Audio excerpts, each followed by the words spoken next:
নমস্কাৰ প্ৰিয় শ্ৰোতা, আৰম্ভ কৰিছোঁ আজিৰ অনুষ্ঠান।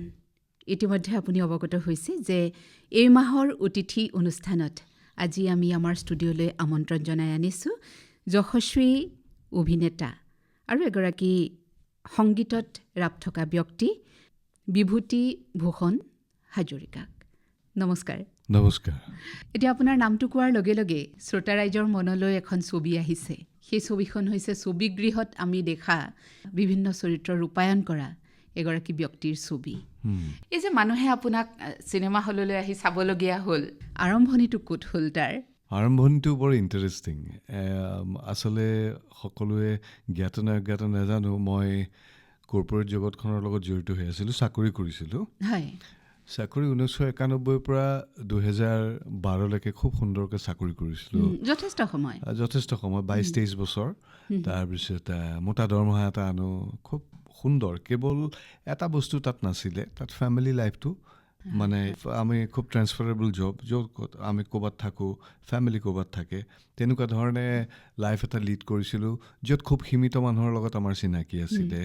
বিশেষ অসুখ অসুবিধা নাছিলে মানে কামটোত? একো নাছিলে, খুব সুন্দৰকৈ কাম কৰি গৈ আছিলোঁ। খালি এটা প্ৰেছাৰ আছিলে আৰু নিজৰ জন্মৰ ঠাইখনত থাকিব নোপোৱা এটা মানে আকৰ্ষী ভাৱ এটা ভিতৰত ক'ৰবাত সোমাইছিলে, এটা আছিলে। যে সময়ত মই ঘৰত থাকিব নাপাওঁ, বিহুত নাপাওঁ, পূজাত নাপাওঁ, তেনেকুৱা নিচিনা কথা কিছুমান আছিলে। সেইবিলাক বাৰু ক্ৰিয়া কৰি থাকে ছাবকনচিয়াছ মাইণ্ডটোত, কিন্তু কনচিয়াছ মাইণ্ডেৰে কাম ভালকৈ কৰি গৈ আছিলোঁ। ঠিক তেনেকৈ শেষৰ ফালে কামৰ সেই 10-11 ফালে অসম নৰ্থ ইষ্ট চাবলগীয়া হ'ল। মই এটা কোম্পানীৰ লগত জড়িত হৈ থাকোঁতে, সেই নৰ্থ ইষ্ট চাই থাকোঁতে মই ডিব্ৰুগড়তে সৰুকালত পোৱা দাদা বুলি সম্বোধন কৰে তেওঁলোকক লগ পালে জানিব পাৰিলোঁ তেওঁলোকে দূৰদৰ্শনৰ লগত জড়িত হৈ আছে। দূৰদৰ্শনৰ বিভিন্ন ধৰণৰ কমিশ্যন প্ৰগ্ৰেম আহে, হিন্দী, ইংৰাজী, এইবিলাক অসমীয়াৰো নাটক তেনেকৈ সদায় এটা হৈ আছে তাত। একদম মানে হুলস্থুলীয়া পৰিৱেশ মানে গুৱাহাটীত। সকলোৱে ক'ৰবাত নহয় ক'ৰবাত কিবা এটা কৰি আছে, ঢেৰ পইচা দূৰদৰ্শনৰ। তেনেতে ভাবিলে এই মানুহটোতো বাহিৰে চাহিৰে ঘূৰি ফুৰিছে, ইংৰাজীও ভাল হ'ব, হিন্দীও ভাল হ'ব, গতিকে আমাৰ হিন্দী ইংৰাজী প্ৰগ্ৰেমত ল'ব পৰা যাব। তেনেকৈ মোক এপ্ৰ'চ কৰিলে। মই একদম চিধা ক'লোঁ, মই নাটকৰ লগততো নাই, তহঁতে জানই মই মিউজিকৰ লগতহে সম্পৰ্ক, তেনেকৈ তহঁতৰ লগত মোৰ চিনাকি। ঠিক আছে, তহঁতে যদি ভাবিছ শনিবাৰে দেওবাৰে নাইবা ৰাতি মই সময় দিব পাৰিম, অন্যথা মই কোম্পানীক ফাঁকি মাৰি এইফালে কাম কৰি থাকিব নোৱাৰিম। হয়ভৰ দিলে। ঠিক তেনেকৈ আৰম্ভ হ'ল 1-2 এড, দূৰদৰ্শনৰ এপিছ'ড কিছুমান, কমিশ্যন প্ৰগ্ৰামৰ সময়ত ভাল নভেলিষ্টৰ কিছুমান কাম, তেনেকুৱা সৰুকৈ মই আৰম্ভ কৰিলোঁ। আৰু তেনেকৈ সেইটো আৰম্ভণি হোৱাৰ পিছত আপোনাৰ ভাল লাগিবলৈ ধৰিলে আৰু কামবোৰ, হয়নে? কি কাৰণে ভাল লাগিব ধৰিলে মই কৈ আছোঁ, নতুন মানুহখিনি যে পালোঁ, এঘেমীয়া এটা বস্তু চলি আছিলে, সেইটো দূৰ হ'ল। দূৰ হৈ নতুন সোৱাদ এটা মানে পাবলৈ আৰম্ভ কৰিলোঁ। নতুন মানুহ, নতুন মুখ, নতুন চিন্তা, নতুন ধৰণে কিবা এটা কৰিছোঁ। আনকালে কোনোদিন কেমেৰা সন্মুখীন হোৱা নাই। আৰু মোৰ এতিয়াও মনত আছে, মই আগতে ভাওনাৰ দৰে কৰোঁ, খুব চিঞৰিলে যেন মানুহে মোক মানে মই প্ৰতিষ্ঠা পাম, মানুহে গম পাব যে এজন এক্টৰ বুলি, তেনেকুৱা নিচিনা মই কৰিছোঁ। এতিয়া যেতিয়া মই ঘূৰি চাওঁ কিছুমান বস্তু, মোৰ এনেকুৱা হাঁহি উঠে। মানে সহজ নাছিলে এক্টিংটো তেতিয়া? সহজ নাছিলে এক্টিং, মানে ভাবিছিলোঁ কি একদম মানে কৰিব লাগে মানে তেনেকুৱা এটা হেৰিত। এতিয়া যেনেকৈ তোমাকে সম্বোধন মই কৰিবলৈ হ'লে পৰশ কেনে আছে, ভাল আছে, এনেকুৱা নিচিনা এটা মানে নৰ্মেল বস্তুটো এক খাপ ওপৰত মই এতিয়া দেখিলে বৰ হাঁহি উঠে। কিন্তু তেনেকৈ কৰিছিলোঁ। ক'ৰবাত বডিলি জেচাৰ কিছুমান আছিলে যিবিলাক নৰ্মেল আছিলে। হয়তো ডাইৰেক্টৰসকলে ভাবিছিলে যে এওঁক যদি অকণমান, নাটকৰ মানুহ যিহেতু নহয়, তেখেতক যদি কণ্ট্ৰল কৰি আমাৰ অলপ বুজাব পাৰোঁ, হয়তো আমি ভাল কিবা এটা পাব পাৰোঁ তেখেতক। 22 বছৰ চাকৰি, চিনেমাৰ লগত কোনো ধৰণৰ হেৰি নাই। বাহিৰত থাকোঁ, হিন্দী চিনেমাবোৰ কেতিয়াবা চাওঁ, টিভিত কেতিয়াবা বাজি থাকিলে চাওঁ। অসমীয়া চিনেমা বহু দূৰত হৈ গ'ল। আৰু তেতিয়া CD আছিলে, আৰু অসমীয়া CDটো ক'তো বাহিৰত নাপায়। তাৰপিছত যিহেতু আমি আৰম্ভণিতে কৈছোঁ যে আপুনি সংগীত কৰি ভাল পায়, কলাৰ দিশটোত আপোনাৰ ইতিমধ্যে আছিলে, আৰু সংগীতৰ ক্ষেত্ৰখনলৈ আপুনি কেনেকৈ আহিলে? অকণমান গুৰিলে আমি যাওঁ। তাৰপিছত আকাশবাণী ডিব্ৰুগড়ৰ সৈতেও আপোনাৰ এটা সম্পৰ্ক আছে, সেই কথাখিনিও আমি অকণমান ৰোমন্থন কৰোঁ। মই আকাশবাণী ডিব্ৰুগড়ক মই আজি সেই আজিৰ বিভূতি ভূষণ হাজৰিকা গঢ় দিয়াত এই আকাশবাণী ডিব্ৰুগড়ৰ বহুত ডাঙৰ অৱদান আছে।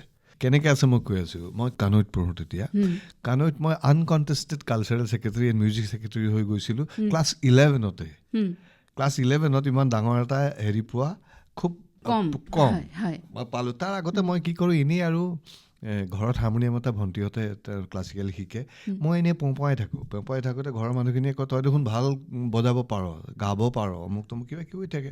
মই তেনেকেই মানে এনেই আৰম্ভ কৰিছিলোঁ। আৰু সেই কানৈত মই গান গাই থাকোঁতে তেতিয়া আকাশবাণী ডিব্ৰুগড়ৰ OB আছিলে। OB মানে ৰেকৰ্ডিং হয়, তেওঁলোকে বাহিৰলৈ যায়, য'ত কিবা কিবি ভাল সমাৰোহ তমাৰোহ হ'লে ৰেকৰ্ডিং কৰিবলৈ যায়। আৰু খুব ভাল মানুহ এজন আছিলে, তেখেতে এতিয়া প্ৰফেচাৰ হৈ ৰিটায়াৰ হ'ল কোনোবা এখন কলেজৰ। তেখেতৰ নাম আছিল কৰুণা মোহন শৰ্মা, আপোনালোকৰ প্ৰগ্ৰেম এক্সিকিউটিভ আছে। কৰুণা মোহন শৰ্মা তেখেত ইনচাৰ্জ আছিলে সেই OBৰ, আমাৰ যেতিয়া কলেজ উইক চলি থাকে। মই গান গাই আছোঁ প্ৰত্যেকটো কেটেগৰীতে, মই ঈশ্বৰৰ কৃপাত প্ৰথম। I was the best singer of Kanoi, সেই 87-86ৰ। তেখেতে মোক ক'লে কি, তুমি আহিবাচোন আকাশবাণীলৈ, তোমাৰ কাম আছে এনেকৈ বুলি। মই আহিলোঁ। আহি তেওঁ মোক ক'লে তুমি এটা কাম কৰা, তুমি আমাৰ লগত জড়িত হৈ যোৱা, তুমি যুৱবাণীৰ লগত কৰা, মিউজিকো কৰি থাকা, এনেকৈ কৰি থাকা। তেনেকৈ আহি মই যি আকাশবাণীত ভইচ মডুলেশ্যনৰ কথাটো শিকিলোঁ, এটা আমি নেদেখা অডিয়েঞ্চ এটাক আমি কেনেকৈ আমাৰ কৰিম, সেই বস্তুটো হয়তো তেতিয়া বুজা নাছিলোঁ। এতিয়া মই বুজোঁ যে মই তেতিয়া কি কৰি আছিলোঁ। মই এটা সন্মুখত মাইক্ৰফোন লৈ আমি নেদেখা হাজাৰজনক আমাৰ আপোন কৰিবলৈ চেষ্টা কৰাৰ প্ৰয়াসেই আমাৰ এই এনাউন্সমেণ্টটো বা আমাৰ এই ভইচটো। সেই বস্তুটো মই এতিয়া উপলব্ধি কৰোঁ, আৰু সেই সুফলটো আজি আপুনি একদম আজি পাইছোঁ, আৰু সেই বস্তুবোৰ শিকিছিলোঁ। হয়, এতিয়া আপুনি সেই সময়ৰ পৰিৱেশটোৰ কথা কোৱাৰ লগে লগে সাম্প্ৰতিক সময়ৰ এটা বাৰ্তালৈ আমি যাব লাগিব। যোৱা 30 অক্টোবৰ আমাৰ আকাশবাণী ডিব্ৰুগড়ৰ আৰম্ভণি কালৰে পৰা থকা এটা সকলোৰে পৰিচিত নাম, যি আকাশবাণী ডিব্ৰুগড়কো কিন্তু পৰিচয় এটা দিলে, সৈয়দ ছাদুল্লাহ। তেখেত নোহোৱা হোৱাৰ বতৰা আহিল সিদিনাখন 30 অক্টোবৰত। আপুনি তেওঁক পাইছিলে নেকি? মোৰ সৌভাগ্য, আৰু তেখেতৰ আত্মাই সদগতি লাভ কৰক, য'তে আছে ভালকৈ থাকক। বৰ সুদিকণ্ঠৰ বৰ ভাল কম্প'জাৰ এজন, আৰু এজন পাৰ্চনেলিটিক আমি হেৰুৱালোঁ। ৰাজবিকা সৈয়দ ছাদুল্লাহ। বহুতেই জানে সেইটো নামে। ভইচটোতেই সকলোৱে জানে যে এখেত সৈয়দ ছাদুল্লাহৰ বাহিৰে আন কোনো হ'ব নোৱাৰে। মোৰ লগত তেখেতে 2বাৰ নে 3বাৰ সংগতো কৰিছে গীটাৰ। মই সৰু কালৰ কথা কৈছোঁ। তেখেত তেনেকুৱা নমস্য এজন মানুহ, ব্যক্তি, এজন মিউজিচিয়ান। তেখেতে মোৰ লগত সংগত কৰিছে যুৱবাণীৰ কোনোবা 2টা অনুষ্ঠানত, আৰু ইভেন মোৰ অডিশ্যনত, জেনেৰেল অডিশ্যন মই যেতিয়া পাছ কৰিছোঁ, আৰু সেই তেতিয়া হীৰেণ গোহাঁইদেৱৰ মই কম্পজিশ্যন গাইছোঁ ৰাগ য়মনত, আৰু তেখেতে সৈয়দ ছাদুল্লাহ দাই মোৰ লগত সংগতো কৰিছে। এইখিনিতে যদি অকণমান আমি পৰিৱেশটো গধুৰ হৈ আছে, পাতলাই ল'ব বিচাৰোঁ। গীতৰ কথা আপুনি উলিয়াইছে, য়মন ৰাগৰ কথা ওলাইছে, অকণমান আমি শুনিও ল'ব লাগিব, তেতিয়া বেছি ভাল হ'ব নেকি বাৰু? এতিয়া মোৰ সেই গীতটো মনত নাই, য়মনত আছে। মানে মই কি হৈছিলে, শুৰণি যদি নাই যদি নাই, সেই গানটো খুব প্ৰিয় আছিল। আৰু সেই গানটোৰ অতিথি দিছিলোঁ মই হীৰেণ দাক, যে হীৰেণ দা মোক এই য়মনত এটা বনাই দিয়ক। আৰু ৰাগ বেছ গান যিহেতু সেই নোটকেইটাতে থাকে, গতিকে সুৰটো মানে শুনিবলৈও হয়তো এনেকুৱাই অলপ লাগিলে হয়। ৱৰ্ডিংছবিলাক মই পাহৰিলোঁ, মই ক্ষমা কৰিছোঁ আপোনাৰ ওচৰত আৰু শ্ৰোতাসকলৰ ওচৰত। কোনো কথা নাই, আমি অন্য এটা কম্পজিশ্যন নিশ্চয় শুনিম পৰৱৰ্তী সময়ত। এতিয়া এগৰাকী শিল্পীৰ কথা আমি পাতিলোঁ, কিন্তু অক্টোবৰে আমাৰ পৰা আৰু এগৰাকী শিল্পী, আমাৰ সকলোৱে যিটো শব্দ কৈ আছে যে প্ৰাণৰ শিল্পী জুবিন গাৰ্গ, তেখেতকো অদৃষ্টই আমাৰ পৰা লৈ গ'ল। তেখেতৰ সৈতে আপোনাৰ সান্নিধ্যৰ স্মৃতি আজিৰ আমাৰ এই বহাত আপুনি ৰোমন্থন কৰিব বিচাৰে নেকি? কেনেদৰে পাইছিলে, আৰু তেওঁ কেনেদৰে অসমত থকাটো উচিত, সেই কথাখিনি অকণমান আপোনাৰ দৃষ্টিৰে আমি জানিব খুব বিচাৰোঁ। ক্ল'জলি পাইছিলোঁ। আপুনি এখন চিনেমা কৰিছিলে, মিছন চাইনা, তেখেতৰ প্ৰথম চিনেমা। আৰু সেই তেখেতৰ প্ৰথম চিনেমাখনত মই তেখেতৰ লগত অভিনেতা হিচাপে আছিলোঁ। সেইটো বৰ ডাঙৰ কথা এটা। তেখেতো এতিয়া নাই। তেখেতৰ ব্যক্তিত্বৰ যিটো বৈশিষ্ট্য অকণমান আজি আপোনাৰ একেবাৰে ধেমেলীয়া, সৰু ল'ৰা ছোৱালীৰ এটা মন লৈ জীয়াই থকা, লোকক কেৱল সুখ দিব জনা, নিজে বহুত দুখ লুকুৱাই ৰাখিব জনা এজন ব্যক্তি আছিলে জুবিন। মোৰ এনেকুৱা লাগে জুবিনে নিজৰ মনৰ লগত খাপ খোৱাকৈ কাৰোবাৰ লগত কথা পাতিব হয়তো নেপায় সঘনাই, সেইকাৰণে তেনেকৈ থাকে। কেতিয়াবা আমি কি কৰোঁ, খুব বেছি হাঁহিলেও চকু পানীটো লুকাই যায় যে, এইটো উৰ্দুত এটা শব্দ কেহকাহা বুলি কয়। কেহকাহা মানে খুব অটহাস্য, সেইটো খুব হাঁহে যেতিয়া, তেতিয়া চকু পানী ক'ৰবাত এটা লুকাই থাকে। গতিকে তেওঁৰ চৰিত্ৰটো সেই তেনেকুৱা হাঁহিৰ আঁৰৰ চকুলো লুকুৱাই মানুহজন জুবিন গাৰ্গ। কোনো ধৰণৰ পৰৱাহ কেতিয়াও কৰা নাছিলে। পৃথিৱীখনলৈ আহিছোঁ, পৃথিৱীখন মোৰ, তুমিও আছা ময়ো আছোঁ, সকলো থাকিব, তেনেকুৱা নিচিনা এটা ভাৱ লৈ জি থকা এজন মানুহ আছিলে জুবিন গাৰ্গ। আৰু বাকী মাইকেল জেকছনৰ বৰ ডাঙৰ কথা এটা আছে যে beautiful things are not seen by the eyes, they are felt by the heart. হৃদয়েহে উপলব্ধি কৰে।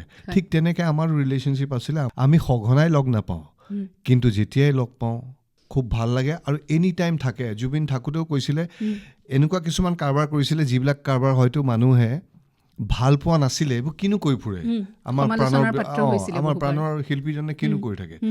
কিন্তু তেতিয়া এটা কথা কৈছিলে মানুহে, you may dislike him but you cannot ignore him. মৃত্যুৰ পিছতো সেইটো এৰিছে, তেওঁ নাই কিন্তু তেওঁ আছে, আমি কেতিয়াও তেওঁ নথকাটো ধৰি ল'বই নোৱাৰোঁ, ক'ৰবাত নহয় ক'ৰবাত আছে নিচিনাই লাগে। হয়, এইখিনিতে মনলৈ এটা প্ৰশ্ন আহিছে, আৰু আপুনি যিহেতু আমাৰ শিল্পক্ষেত্ৰখনৰ সৈতে বিশেষভাৱে চলচ্চিত্ৰ জগতখনৰ সৈতে আপুনি অতি ওতঃপ্ৰোতভাৱে জড়িত হৈ আছে। জুবিন গাৰ্গ, আমি এতিয়া কৈ শেষ কৰিব নোৱাৰোঁ তেখেতৰ সত্তাটোৰ বিষয়ে, বা বৰ্তমান অসমত তেখেতক লৈ যিখিনি চৰ্চা হৈ আছে বা যেনেধৰণৰ কামবোৰ আগবাঢ়িছে। কোৱা হয় যে জুবিন গাৰ্গৰ এটা কাল্ট আছে, মানে এচাম ব্যক্তি আছে ত্ৰিশূৰ্ধৰ হ'ব পাৰে অকণমান বা 30ৰ তলৰ। সেই ব্যক্তিসকলে যিসকলে জুবিন গাৰ্গক ঈশ্বৰ বুলি স্বীকৃতি দিয়ে নিজৰ মানত, তেখেতসকল যেতিয়ালৈকে থাকিব জুবিন গাৰ্গো থাকিব, এনেকুৱা ধৰণৰ কথা কিছুমান চৰ্চা হৈ থাকে। আৰু তাৰ পাছত জুবিন গাৰ্গৰ যিসকল সমালোচক আছিল, এতিয়া অৱশ্যে সকলোৱে ভিতৰি অনুভৱ কৰিছে যে যিটো দুখ লাগিব বুলি ভাবিছিলোঁ তাতকৈ বহু বেছি গভীৰ দুখ সকলোৱে অনুভৱ কৰিছে। এনেকুৱা এগৰাকী ব্যক্তি আমি পোৱা নাই এতিয়ালৈকে যে জুবিন গাৰ্গ নোহোৱা হোৱাত ব্যথিত হোৱা নাই। এতিয়া আপুনি কেনেদৰে ভাবে যে এই যিটো কাল্টৰ ধাৰণা, এই যিটো জুবিনক লৈ যিটো অবচেছড এটা মানসিকতা, সেইটো থকালৈকে থাকিব, বা তেনেকুৱা ধৰণৰ কথা আপুনি কি ধৰণেৰে এই কথাটো নিৰীক্ষণ কৰিছে? মই বৰ বেছি ভাবিবলগীয়া নহয় এইটো কথা ক'বলৈ। যেনেকৈ বিষ্ণু ৰাভা জীয়াই আছে, জ্যোতিপ্ৰসাদ আগৰৱালা জীয়াই আছে, ভূপেন হাজৰিকা জীয়াই আছে, ঠিক তেনেকৈ জুবিনো আমাৰ মাজত জীয়াই থাকিব, একে আশাৰে জীয়াই থাকিব। দ্বিতীয় কথাটো কৈছোঁ, শ্ৰীকৃষ্ণক সমালোচনা কৰা মানুহ নাই বুলি ভাবিছিলা নেকি? দৈনন্দিন জীৱনতে সমালোচিত হয় দেখোন, নহয় জানো? তেখেত কিমান সমালোচিত হৈছে, তথাপিও তেখেত পূজ্য। পিঠিখন আমি কেতিয়াও আইনাত নাচাওঁ, আমি সদায় মুখখনহে আইনাত চাওঁ। পিছফালৰ পৰা মানুহজন চিনি নাপাব পাৰোঁ, সন্মুখত হাঁহি এটা ওলাই যাব দেখিলোঁ, এই চিনাকি মানুহ, মোক কি দিছে, সমাজখনৰ বাবে তেখেতৰ মুখেদি কি ওলাইছে, সমাজে কেনেকৈ তেওঁৰ ওপৰত উমৰি পৰিছে, আবা এইজনক এবাৰ চুই চাওঁচোন কেনেকুৱানো বস্তু, কি কথা কি নাই, সেইটোহে আমাৰ ল'বলগীয়া বস্তু, আৰু এইটো থাকিব। হয় দাদা, এতিয়া আজি আমাৰ অনুষ্ঠানত যিহেতু আপুনি অতিথি, প্ৰথম কথা আপোনাক আমি অভিনয়ৰ জৰিয়তে চুই চোৱাৰ সুযোগ লাভ কৰিছোঁ। 50খনৰো অধিক চলচ্চিত্ৰত আপুনি এতিয়ালৈকে অভিনয় কৰিছে, আৰু আপুনি ইতিমধ্যে কৈছে যে আপোনাৰ নিচা নাছিল, আপোনাৰ পেচাটো কিন্তু আপুনি এৰি থৈ পিছতেই নিচাৰ পিছত দৌৰিলে, নাছিল কিন্তু পিছলৈ হ'ল। তো এই কথাখিনিৰ মাজৰ এডাল ৰূপালী ৰেখা আমি এৰি থৈ আহিছোঁ। আৰু দ্বিতীয়তে আমি এৰি থৈ আহিছোঁ, আপুনি যে ক'লে যে মই হাৰমনিয়ামত এনেইহে বজাই আছিলোঁ, কোনো আনুষ্ঠানিকতা নাই, কিন্তু মই বেষ্ট ছিংগাৰ হ'লোঁ কানৈ কলেজৰ। তো এই কথাখিনি কেনেকৈ হ'ল, মানে আমি ধৰি ল'ব পাৰোঁ নেকি যে এইটো আপোনাৰ জন্মগত প্ৰতিভা আছিল গীতৰ ক্ষেত্ৰত? আচলতে কি, আমি প্ৰত্যেকটো প্ৰাণীয়ে প্ৰকৃতিৰ অৱদান, আৰু প্ৰকৃতিত সংগীত থাকেই, প্ৰকৃতিত নাটকো থাকে, প্ৰকৃতিত সংগীতো থাকে, প্ৰকৃতিত বহুত ধৰণৰ বস্তু থাকে। আৰু ঠিক তেনেকৈ সেই জিনবোৰ কৰি গৈ থাকে, মাক দেউতাক ককাক আইতাকৰ ভিতৰত এটা জিন থাকে, সেই জিনটো হয়তো মোৰ ভিতৰতো আছিলে, মোৰ বাজতো। তেতিয়াহ'লে আমি আৰু অলপ ঘূৰি যাব লাগিব। হয়, আপোনাৰ ঘৰত নিশ্চয় কোনোবা আছিলে? মোৰ মায়ে গুণগুণাইছিলে, মায়ে মোৰ হাৰমনিয়ামটোতে আঙুলি ফুৰাই গুণগুণাইছিলে, আৰু সেই মাৰ পৰাই অনুপ্ৰাণিত মই হৈছিলোঁ এইটো ক্ষেত্ৰ আৰু দেউতা খুব নাটক লিখিছিলে আৰু কলেজৰ বোলে বেষ্ট এক্টৰো আছিলে বুলি মই মানে সংস্কৃতিৰ চৰ্চা আছিল ঘৰখনত আছিলে কিন্তু আমাৰ চকুৰ আগত মই দেউতাক খুব সুন্দৰকৈ ভাওনা কৰা দেখিছোঁ খুব ভাল পদবোৰ গাই যেনেকৈ ৰাম বালি মানুহ কন্দুৱাই দিয়ে আৰু মায়ে গুণগুণাই থকা শুনিছোঁ মায়ে খুব সুন্দৰকৈ পাৰ্বতী প্ৰসাদ বৰুৱাৰ গীত খুব সুন্দৰ বনগীত কিছুমান মায়ে গুণগুণাই থাকে আপুনি ক'ব নোৱাৰাকৈ অনুপ্ৰাণিত গুণগুণাই থাকে আৰু মই পিছত এতিয়া ভাবোঁ যে মোৰ ক'ৰ পৰা আহিলে আপুনি আনুষ্ঠানিক শিক্ষা লৈছিলে নেকি পিছলৈ আনুষ্ঠানিক শিক্ষা মোক বিষ্ণু দিগম্বৰ কলা কেন্দ্ৰ বুলি আছিলে প্ৰথম গৈছিলোঁ আৰু হালধীয়া ৰঙৰ চাৰ্টিফিকেট এখন দিছিলে প্ৰথম বাৰ্ষিকটো পাছ কৰাৰ কাৰণে সেইটো মনত আছে মোৰ তাৰপিছত যোৱা নহ'ল আৰু তেনেকৈ মই মানে আনুষ্ঠানিক শিক্ষা মই লোৱা নাই বুলি ক'লেও বেয়া নহ'ব অৱশ্যে এটা কথা ঠিক যে আমি যাৰ নামেৰে আজি পৰিচিত ডক্টৰ ভূপেন হাজৰিকা বা তেখেতৰ ভাতৃসকল কোনেও আনুষ্ঠানিক শিক্ষা লোৱা নাছিলে বুলি আমি গম পাইছোঁ সেইকাৰণে এইটো আপুনি কোৱা ধৰণেৰে ক'ব লাগিব যে জিনত আছিলে নিশ্চয় এফালে আছিলে অৰ্জুন এফালে আছিলে একলব্য গুৰু আছিলে এজনে দ্ৰোণাচাৰ্যজনে কায়িকভাৱে থাকি অৰ্জুনক শিকাইছিলে দ্ৰোণাচাৰ্যক সেৱা যাচি একলব্যজনে নিজে শিকিছিলে গতিকে দুই ধৰণেই শিকিব পাৰে ধাউতিটো লাগিব আপুনি পিছৰজন হয় এতিয়া আপোনাক লগ পাইছোঁ যেতিয়া এই চেগতে আমি অকণমান অসমীয়া চলচ্চিত্ৰ জগতখনৰ বিষয়েও কিছু কথা পাতিম নেকি উনুকিয়াবলৈ বিচাৰিছোঁ প্ৰফেশ্যনেলিজিম বা পেছাদাৰিত্ব এটা আমাৰ সকলোৱে বিচৰা আচলতে কামত বিচৰা এটা কথা আমাৰ অসমীয়া চলচ্চিত্ৰ জগতখনত বৰ্তমান এই শব্দটোৰ প্ৰায়োগিক দিশটো কেনেকুৱা পেছাদাৰিত্ব বা প্ৰফেশ্যনেলিজিম খুব কেইজনমান প্ৰডিউচাৰে আৰু ডাইৰেক্টৰে এইটো পালন কৰে খুব মুষ্টিমে খুব কম দুজনমান বুলিহে কম এতিয়াও এই স্কুলখন গঢ়লৈ উঠা নাই এই স্কুলখন গঢ়লৈ নুঠালৈকে অকণমান প্ৰব্লেম হৈ থাকিব এই স্কুলখন গঢ় লোৱাৰ পিছতহে আমি সকলো শিল্পীয়ে শিল্পীৰ মানটো পাব ফিনান্সিয়েলি হওক বা এনেধৰণৰ হওক আৰু শিল্পীৰ মান আচলতে শিল্পীৰ মান দিয়ে দৰ্শকসকলে অডিয়েঞ্চে এইটো মই তেওঁলোকক আওকাণ কৰি কোৱা নাই তেওঁলোকে আগবঢ়াই দিয়াৰ কাৰণেহে অডিয়েঞ্চে দেখে গতিকে তেওঁলোকৰো অৱদান ইয়াত বহুত সাংঘাতিক ধৰণে আছে কিন্তু প্ৰফেশ্যনেলিজিম কথাটো হৈছে কি প্ৰফেশ্যনেলিজিম এটা নিয়মানুৱৰ্তিতা আৰু অৰ্হতা চাই তেখেতক সন্মান দিয়াটো যদি সেই অৰ্হতা চাই তুমি সন্মানখিনি দিব পৰা নাই বন্ধ কোঠালিত তেওঁৰ লগত তেনেকুৱা সৌহাৰ্দ্যপূৰ্ণ এটা আলোচনা তোমাৰ ঘটিছে নাই য'ত তেওঁ সন্মান হৈছে যে তোমাৰ কামটো ভাল দেখি তেওঁ কৰিব গম পাইছেনে এই দুইটা দিশেই ক'ৰবাত নহয় ক'ৰবাত অলপ কমি আছে সেইকাৰণে কেতিয়াবা কি হয় খুব ভাল কেৰেক্টাৰ এটাটো এজন মানুহে বহুত ভাল কৰিব পাৰিলেহেঁতেন কেলৈ এনেকুৱা কৰিছে এওঁটোতো এনেকৈ কৰিব নালাগে খুব ভাল কৰিব পাৰিলেহেঁতেন তেতিয়া বুজিব লাগিব আমি যে তেওঁ ভিতৰি ক'ৰবাত নহয় ক'ৰবাত এটা অসন্তুষ্টি এটা আছে ঠিক আছে আপোনাৰ কামসমূহৰ ভিতৰত অথেলো আপোনাৰ প্ৰথম কাম আৰু সেইখনে ৰাষ্ট্ৰীয় পুৰস্কাৰ লাভ কৰিছিলে তাৰপিছত মাজৰাতি কেতেকী দ্য হেড হাণ্টাৰ এইবিলাকে আপোনাৰ ৰাষ্ট্ৰীয় সন্মান বুটলিবলৈ সক্ষম হৈছে এই চলচ্চিত্ৰ কেইখনৰ বা এই তথ্যচিত্ৰৰ আপুনি অকণমান অভিজ্ঞতা আমাৰ সৈতে আজি কৰিব নেকি বিশেষকৈ অথেলো আপোনাৰ প্ৰথম আপুনি ক'লে যে অভিনয় কৰা আৰু সেইখনতে এনেদৰে এটা সন্মান আপুনি কেনেকৈ জড়িত হৈ পৰিল মানে বৰ সুন্দৰ কনচেপ্ট আছিলে অথেলোখন হেমন্ত কুমাৰ দাসৰ পৰিচালনা আৰু তেখেতৰ ষ্টৰী আপোনাক কেনেকৈ বিচাৰি পালেহি তেখেতে মোক বিচাৰি পালে কেনেকৈ মই এই কমিশ্যন প্ৰগ্ৰেম যে কৈছিলে যে নৰ্থ ইষ্ট হয়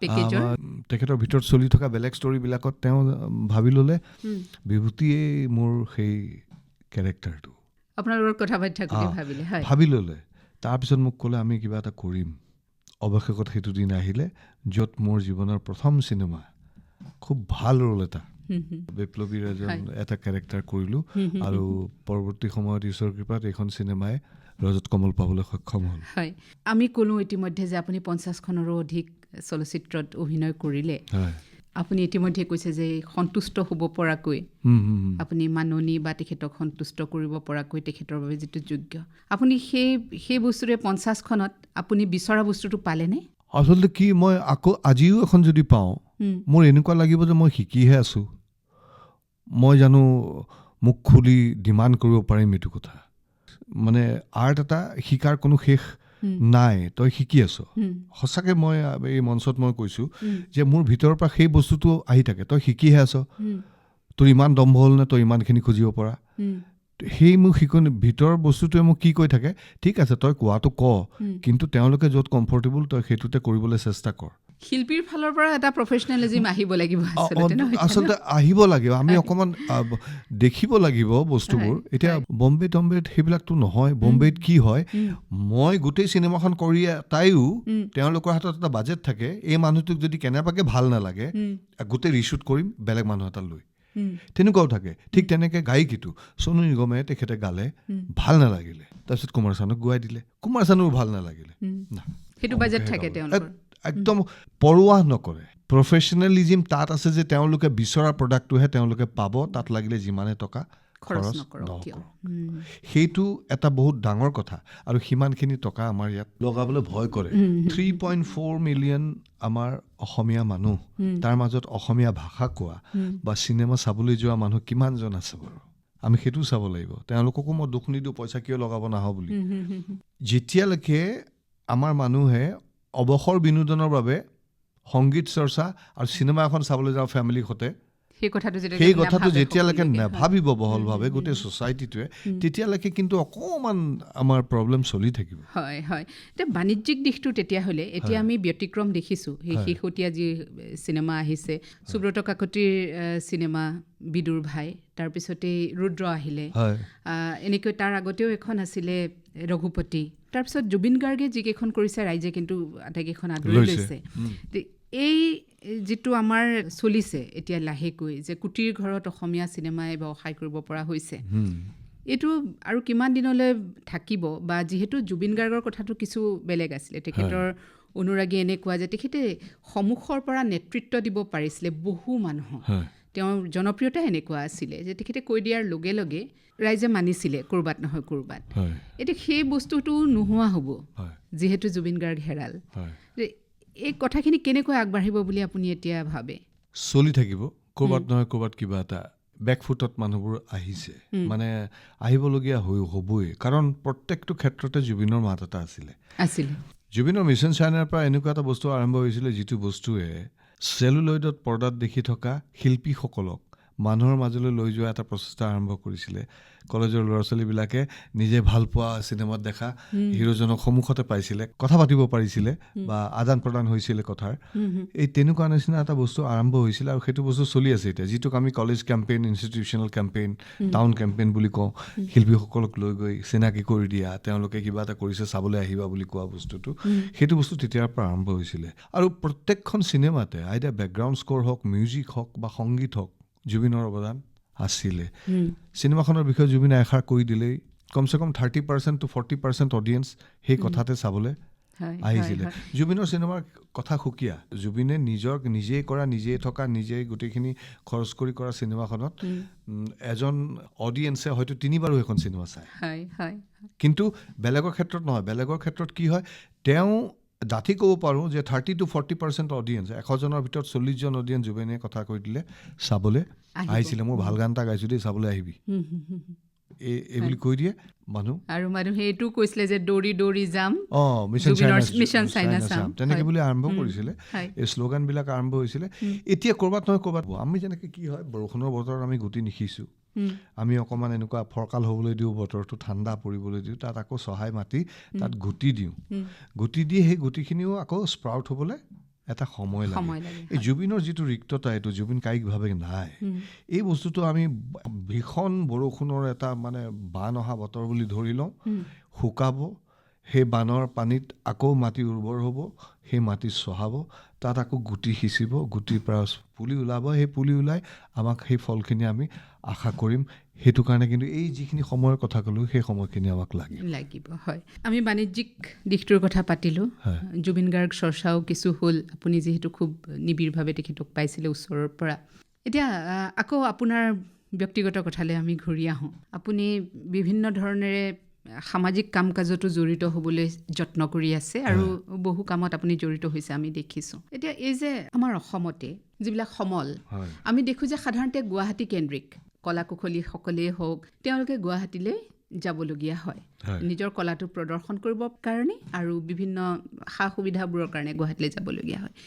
এই কথাটোৱে আমাৰ কলা কুশলীসকলক কেনেধৰণেৰে মানে আক্ৰান্ত কৰে বুলিয়ে ক'ব লাগিব, কাৰণ গুৱাহাটীমুখী হ'বলৈ হ'লে, কোনোবা এডোখৰ নিৰ্দিষ্ট ঠাইলৈ যাবলৈ হ'লে তেওঁলোকৰ মানসিক প্ৰস্তুতিৰ লগতে আৰ্থিক প্ৰস্তুতিৰ কথাও এটা আহে।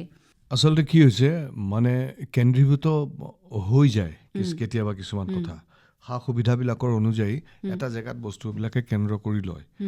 কিন্তু সেইটো নহয়, আৰ্টৰ ক্ষেত্ৰত সেইটো নহয়। আৰ্টৰ ক্ষেত্ৰত আমি ভাবিব লাগে চুকে কোণে আমাৰ অসমৰ এনেকুৱা কিছুমান শিল্পী বা তেনেকুৱা কিছুমান কোৱালিটি সোমাই আছে যিসকলক আমি উলিয়াব লাগে। আৰু গুৱাহাটীলৈ তেখেতে হয়তো যাব নোৱাৰিবও পাৰে, ফিনান্সিয়েল দিশটোও চাব লাগিব আমি, যে গুৱাহাটীত গৈ তুমি এতিয়া আমি পটককৈ কৈ দিওঁ ভাইটি তোমাৰ কৰিবলৈ মন আছে নেকি,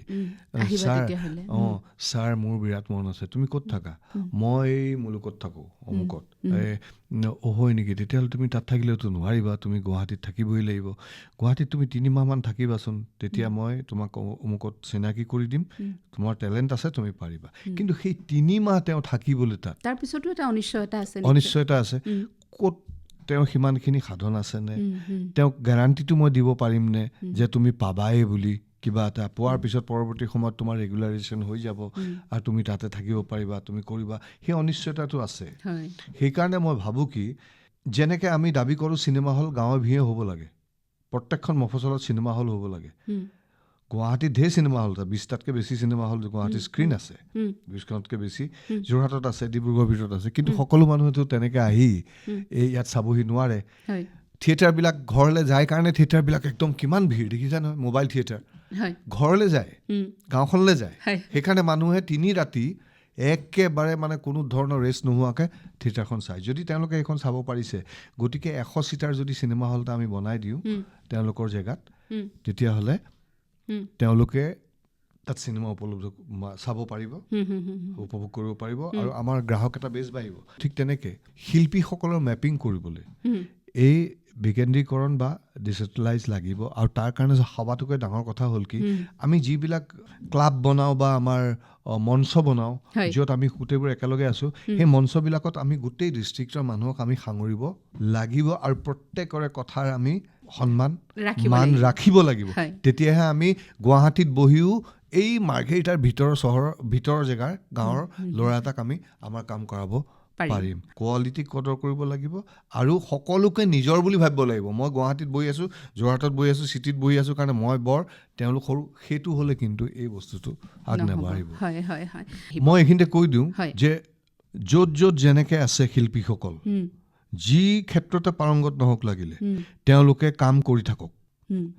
তেওঁলোকে আকাশ কেতিয়া চুব, তেওঁলোকক আকাশখন কোনেনো নি পেলাই চোৱাবগৈ দিবগৈ, সেইটো তেওঁলোকে ভাবিব নালাগে। তেওঁলোকে কামখিনি নিজৰ জেগাত কৰি থাকক। আৰু মই কওঁ আজিকালি হুলস্থুলৰ দুনিয়া, তেওঁলোকে কৰা কামৰ বিৱৰণ তেওঁলোকে ছ'চিয়েল মিডিয়াত দিয়ক, এটা হুলস্থুল কৰক, পৰিৱেশ এটা কৰক। আৰু আপোনালোকৰ প্লেটফৰ্মখন আছে, ৰেডিঅ'ৰ প্লেটফৰ্ম আছে, এই প্লেটফৰ্মকেইখনৰ ব্যৱহাৰ কৰক। আপোনালোকে দিয়ে সকলোখিনি দিয়ে, অসুবিধা নাই। গুণগত এখন মঞ্চ দিবৰ বাবে আকাশবাণীয়ে সদায় প্ৰতিটো অঞ্চলতে ভাৰতবৰ্ষৰ কাম কৰি আহিছে, আৰু TADৰ কথাটো আপুনি ইতিমধ্যে দায়বদ্ধ, একেবাৰে মানে খুব ধুনীয়াকৈ দায়িত্ব পালন কৰি আহিছে অল ইণ্ডিয়া ৰেডিঅ'। হয়। আমি আজি আপোনাৰ পৰা কিন্তু বিদায় ল'ব লাগিব, কথা আৰু বহুত আছিল, আৰু আপোনাৰ যি অভিজ্ঞতাৰ ব্যাপ্তি বিস্তৃতি, সেইখিনি আমি সীমাবদ্ধ কৰিব নোৱাৰোঁ আধা ঘণ্টা বা 1 ঘণ্টাত। সেইখিনি আমি চৰ্চা কৰি থাকিব লাগিব সময়ে সময়ে।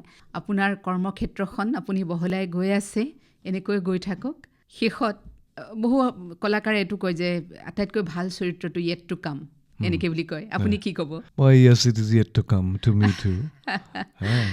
আৰু আয়ুষে দিয়া অভিজ্ঞতাবিলাক আপোনালোকৰ লগত আমি সদায় চৰ্চা কৰি থাকিম। আমাক ভাল পোৱা মানুহখিনিক অৱগত কৰিম আমি কি কৰিছোঁ কি নাই। আজিলৈ তেন্তে আমি বিদায় লওঁ, কিন্তু এই বিদায় ক্ষণিকৰ বুলি কৈ থ'ব পাৰোঁ, নহয়নে? ধন্যবাদ অহাৰ বাবে, নমস্কাৰ। ধন্যবাদ, নমস্কাৰ।